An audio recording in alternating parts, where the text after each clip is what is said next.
My name is Lucia T. Hosier, and I am 31 years old. At my brother's engagement party, he raised his glass and said, "To family, and to those who finally learn how to be quiet and useful." Everyone laughed. I smiled, lifted my glass, and said, "To quiet usefulness, and to the $8,000 venue deposit I just canceled." The music cut mid-song. His fiancée choked on her drink. Someone whispered, "Wait, what did she say?" I took a sip and realized I was finished paying to be taken seriously. Not serious in the way people usually mean. Not respected or admired or trusted. I mean the kind of serious that only shows up when you have money, when compliments come with conditions, when help is expected and gratitude is optional. That was the game my family had perfected, and for a long time I played it because I could. I'm a software engineer, stable job, no kids, no major debt. Saying yes was easy. A few hundred here, 1,000 there, a new fridge for my parents, dental work for my brother, emergency money for my mom. It added up quietly, the way resentment does. No one ever asked how I was doing. They only asked how I could help. Brian's engagement party was supposed to be the final yes. $8,000 for the vineyard, more for everything else. I'd already transferred money to my parents twice that month, and not once did anyone say thank you without wrapping it in a reminder of how lucky I was to be useful. I arrived at the venue already done. Not angry, done. I knew they'd parade me, drop my job title to the bride's family, imply Brian's success somehow leaned on mine. I was used to that. I wasn't used to the toast. Brian stood like he'd won an award, waited for the room to hush, then said it. The laughter felt like glass, shattering slowly. I caught my mom smirking, my dad nodding, Rachel leaning into Brian like it was charming. That was the moment I stopped negotiating. I stood, smiled, and told the truth. The party stopped breathing. My mom jumped up first, asking what I thought I was doing.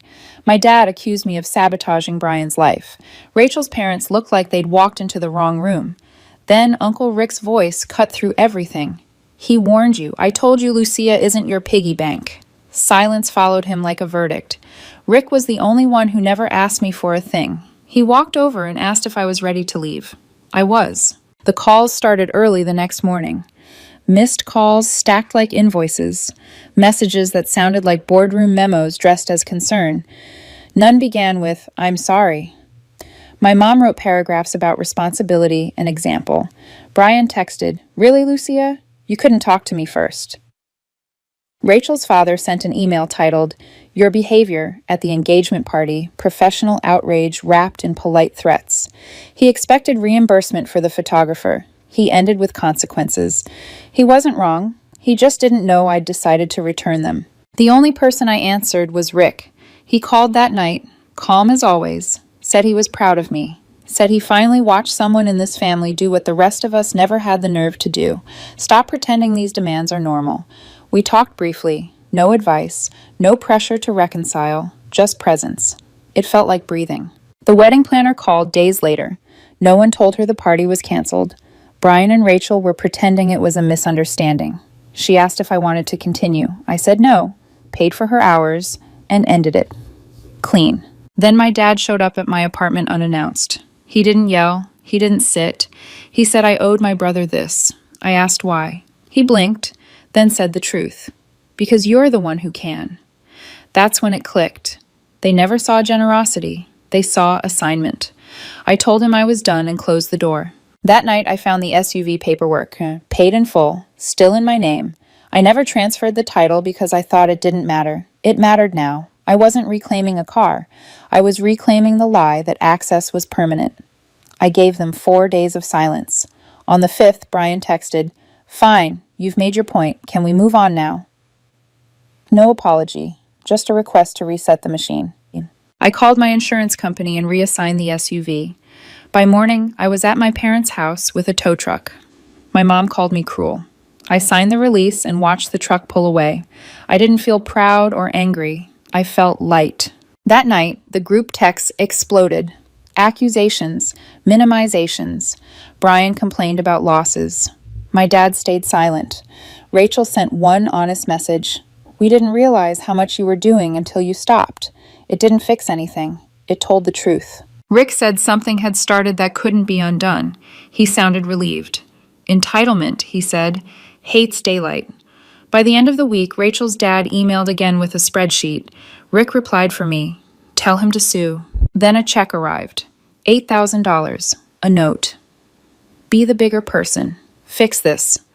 I mailed it back without a word. I wasn't buying blame. I wasn't renting peace. By then, I knew it wasn't over. When the money stops, people show you what they valued, and I was ready to see it. The morning after the party, my phone buzzed like it was trying to crawl off the nightstand.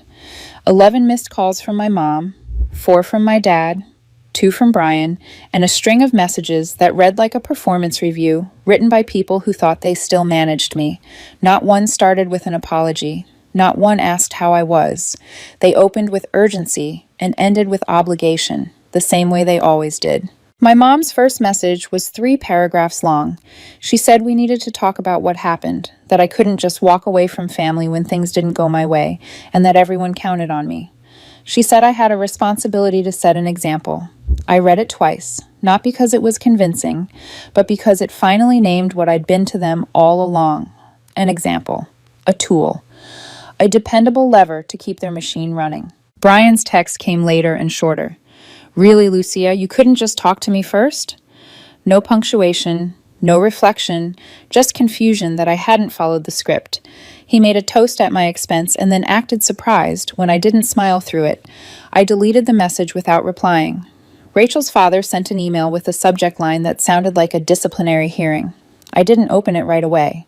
When I did, it was exactly what I expected. Professional outrage wrapped in polite threats, disappointment carefully measured, a reminder that actions have consequences. He expected reimbursement for the photographer they flew in.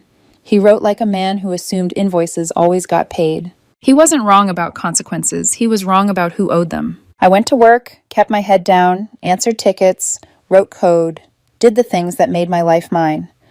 Around noon, the wedding planner called again. Apparently, no one had told her the engagement party was canceled. Brian and Rachel were still pretending it was a misunderstanding. She asked if I wanted her to continue planning. I said no, told her she'd be paid for the hours she already worked, and ended the call. Clean lines, no drama. That evening, Uncle Rick called. Same tone as always, calm and steady, like he was checking in after a long week. He didn't ask me to explain. He said he was proud of me. Said he got into it with Aunt Diane because she thought he was enabling me. He told her he was finally watching someone in this family stop pretending these demands were normal. Hearing that felt like oxygen. The quiet didn't last. A few days later, my dad showed up at my apartment unannounced.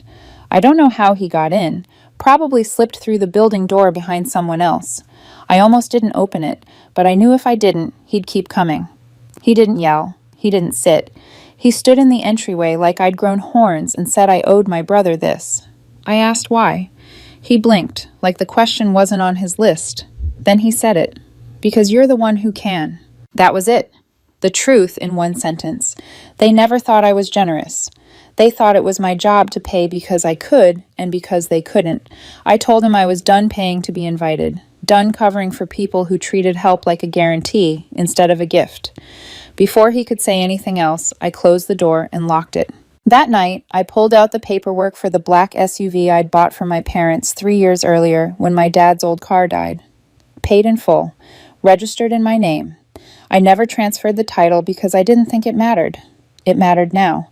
If I was done being their fallback plan, I had to start reclaiming the things they treated like entitlements. I gave them 4 days.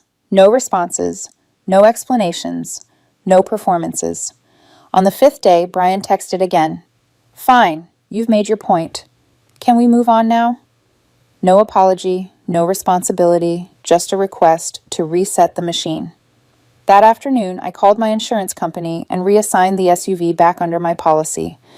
I gave them a different address, a storage facility not far from me where I'd already arranged a covered space. The next morning, I was at my parents' house with a spare key and a tow truck. My mom answered the door in her robe. My dad wasn't home. I told her I was taking the car.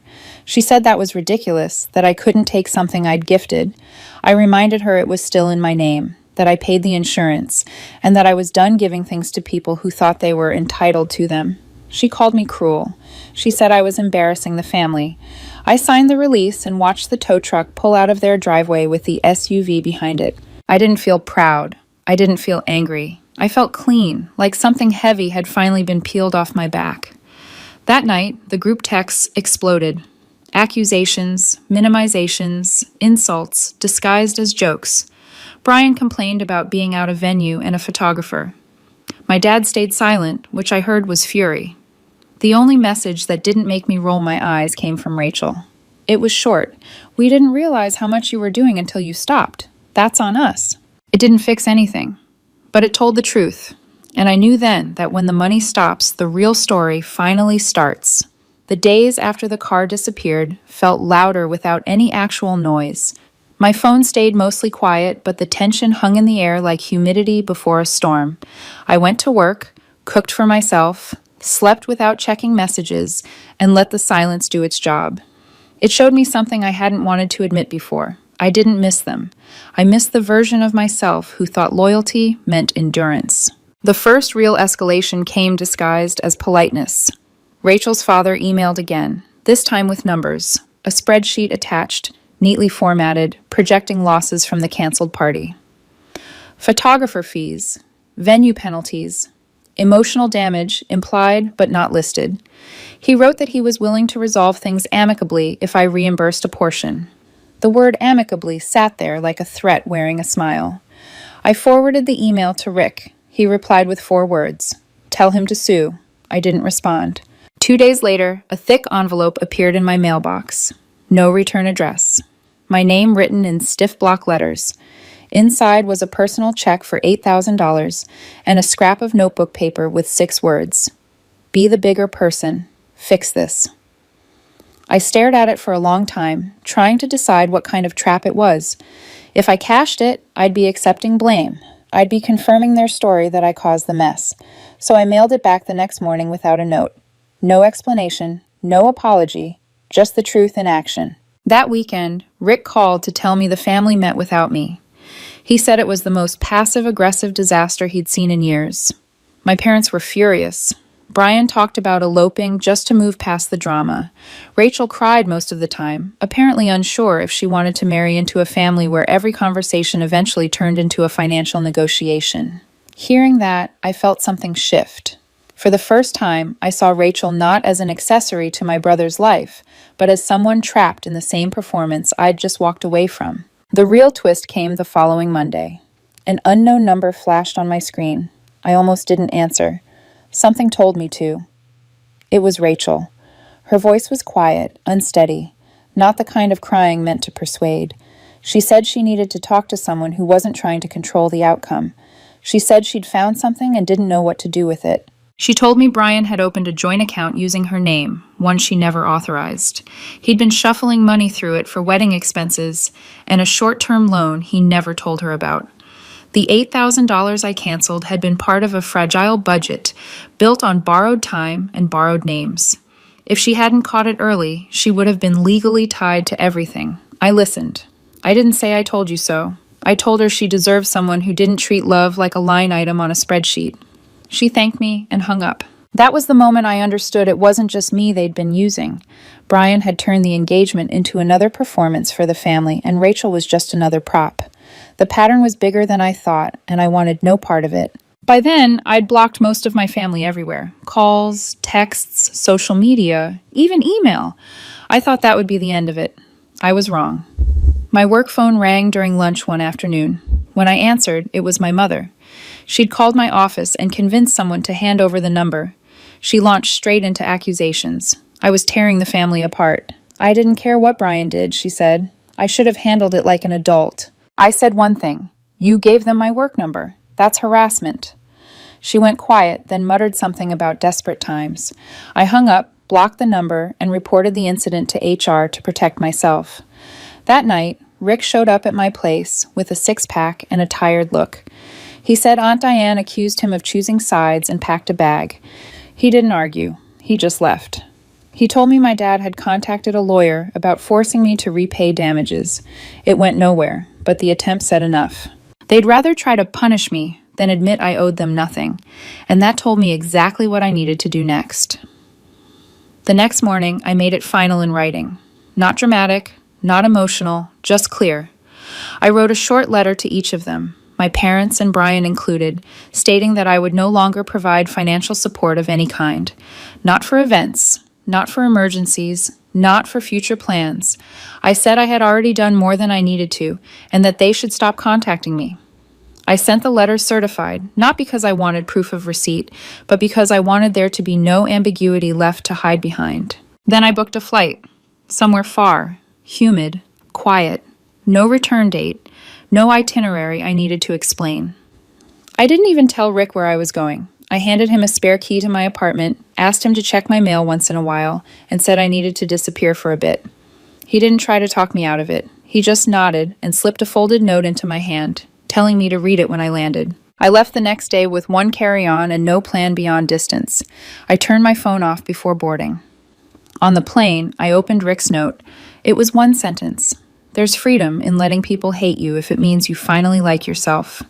I folded it back up and put it in my wallet. The first week away felt wrong in a way I hadn't expected. I woke up reaching for a phone that wasn't buzzing. I checked messages that weren't there. I waited for the familiar punch of guilt to arrive. It didn't. By the second week, the quiet stopped feeling staged and started feeling earned. I rented a scooter, took roads I couldn't pronounce, ate when I was hungry, slept when I was tired.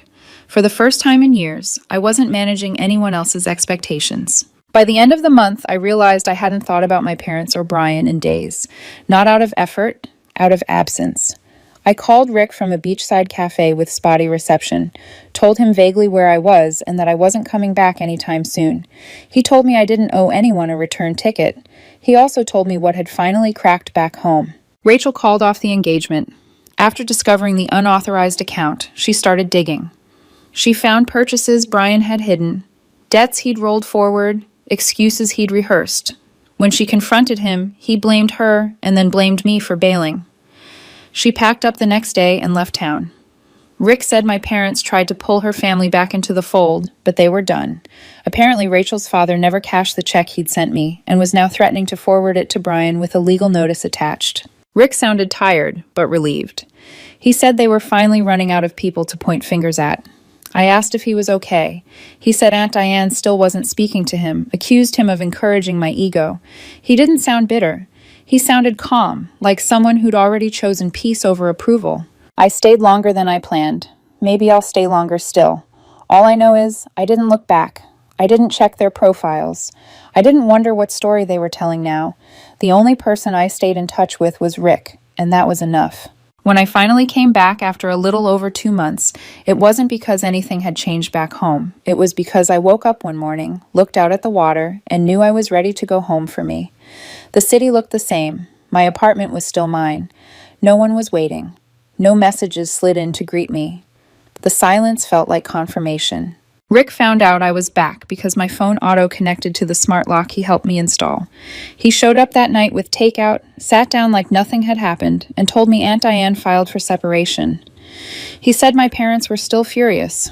Brian had moved back in with them, jobless and broke, and Rachel had moved to Portland. He said she thanked him for not lying to her. That mattered. I started therapy, picked up freelance work, slept better, ate at my table instead of my desk. I stopped answering calls I didn't want to take. I stopped paying for anyone's mess but my own. I used to think cutting off family was the last resort. Now I know it's sometimes the beginning. I didn't announce my return. I didn't post anything. I didn't text anyone to let them know I was back in the city. I spent the first few days walking around like a visitor in my own life, noticing how much quieter everything felt when I wasn't carrying other people's expectations. My apartment was exactly how I left it. Clean, spare, mine. There were no notes slipped under the door, no dramatic messages waiting to be read. The absence was telling. It meant they'd moved on to other narratives, other explanations that didn't require me. Work eased into a new rhythm. I stepped back from full-time without asking permission from anyone who didn't pay me. I took freelance contracts that interested me and declined the ones that didn't.